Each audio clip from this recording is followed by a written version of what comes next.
Hello! Today we will be talking about / reviewing, whatever you would like to call it, Peter Pan and Wendy. This is from the same director, I believe his name is David Lowery, that directed The Green Knight, which I never saw. But going into this movie, I wasn't really sure what to expect because Peter Pan was definitely a childhood movie of mine, and Disney hasn't had the best track record for live-action remakes, but I still went into it with an open mind, and I will give you my spoiler-free thoughts on it first before we actually get into the spoiler-filled thoughts. But anyway, without further ado, shall we begin? So Disney has done like a lot of live action remakes, and some of them I've actually rather enjoyed, and other ones I thought were just meh. Like, I thought Aladdin was just meh, but I did actually really enjoy Beauty and the Beast. But going into this one, like I said, I have such a fond memory of the animated Peter Pan, so going into it, I'm like, I'm not really sure what to expect from it, because the trailers still make it look kind of like just dull and just at best. But I still went into it with an open mind, and I gotta say, like, I really don't know what to think of this movie. Like, after watching it, I'm just like, huh, like, there are certain things in it that they did that I liked, and then there's certain things in it that they did that I'm just like, what? But, like, I'm really just, like, thinking about it, because I watched it the other night, and I'm just like, I'm not really sure, like, I liked what they did here, but over here as well, like, the movie feels very, like, fast-paced, because once they get to Neverland, it's just like, bam, bam, bam, bam, bam, bam, done, over.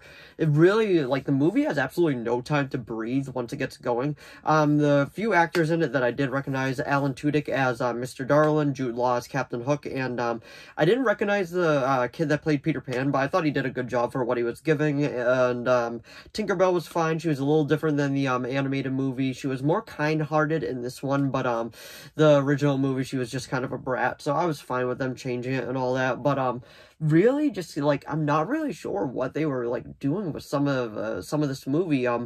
I do get why London was dark and dreary, but then Neverland was a bit more bright and happy. Now, that's one thing that they didn't show you in the trailers. In the trailers, Neverland still looks kind of like just dark and dreary, but in the movie, it's actually a bit more just like bright and just like nice to look at. But it still feels weird watching it. Like, it doesn't really feel like Neverland. Like, I'm not really like sure how to describe it.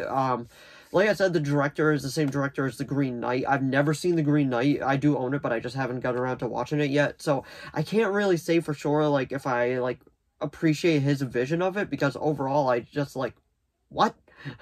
But the most underdeveloped character in this, I gotta say, is probably Wendy, even though she's in the title, Peter Pan and Wendy. Her whole thing is, I don't want to grow up. Oh, well, maybe I should grow up.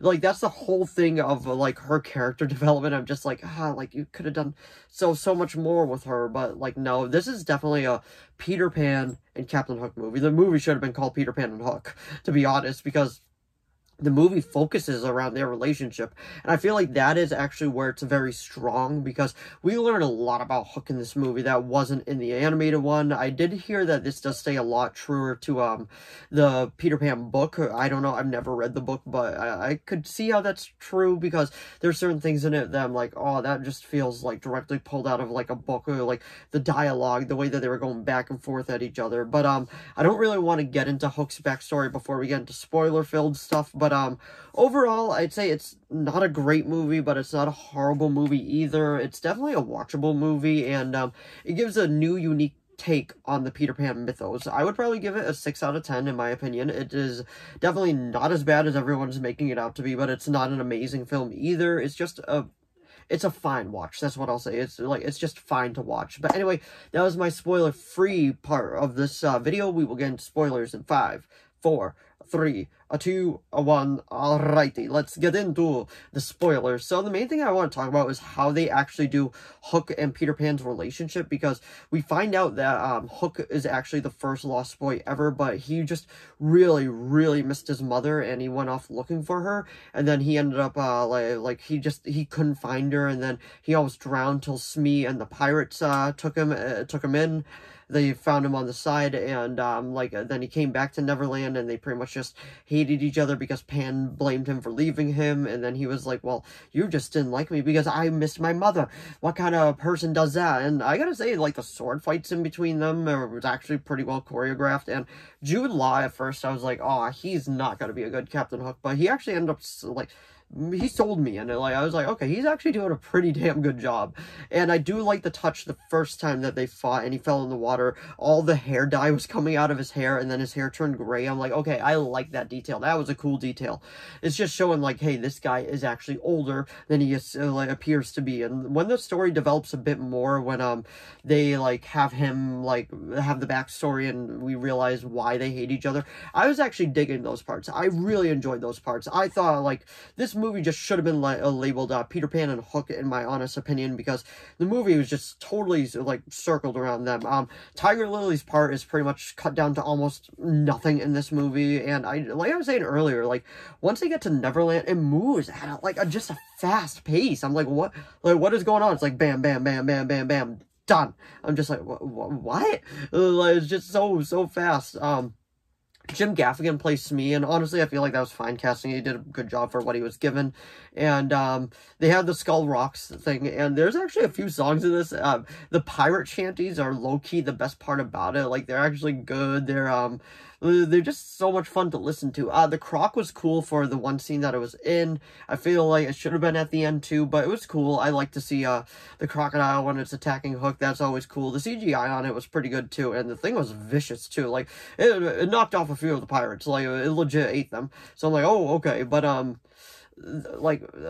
the one scene that stuck out to me the most was when they were going to make Wendy walk the plank. The pirate was singing, and the sun was, like, coming up, and the camera angles were, like, just so majestic with what it was going. The movie had great cinematography, in my opinion. Like, it was very, very nice to look at cinematography. It was just, overall, I'm just, like, the movie just feels like, it feels incomplete, and it feels rushed, in my opinion.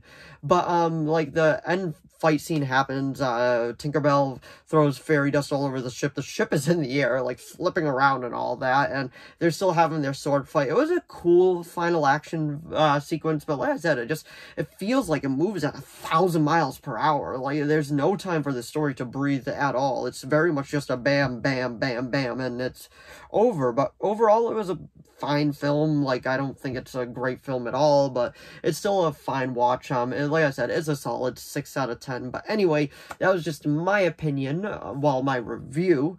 And before we finish it up, I should probably say the movie ends with them going back and bringing them back to the London house where Wendy is like, you know what, I think I am ready to grow up.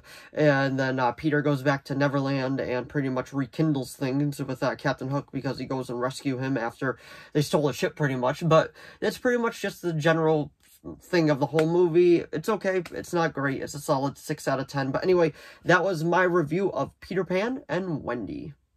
Also, the movie is on Disney Plus. If you didn't know that, it is not a theater exclusive. It is just strictly on Disney Plus. But anyway, if you enjoyed this video, please give it a like and a subscribe so I know to keep making more of these. If you have any video requests, please leave them down in the comments below. I'll do my best to reply.